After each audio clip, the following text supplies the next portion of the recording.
Бүгін бір жасы үлкен инсанмен сөйбетлес болып қалдым.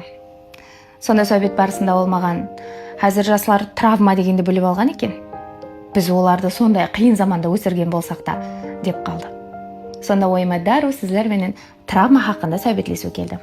Келin мен сіздерге травма қашан пайда болатындығын апай сөздер менен жеткізіп берсем. Травма қашан туылады білесіз бе? Сізді қорғауы керек болған инсан сізге hüjum еткенде туылады. Сізді қалай бар болсаңыз солайынша қабылдауы керек болған инсанлар ұялдырған кезде туылады.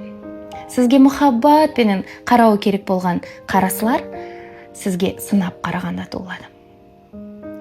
Травма қателерің үшін үнсіздікпенен жазаланғаныңда туылады. Яки болмаса жақсылық үшін қандай да бір жақсы іс-әрекет істеуің керек болғанда туылады.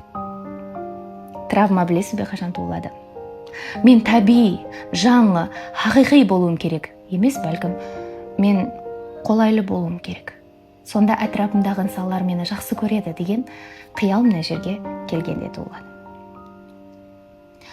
Енді ойлап қалдым.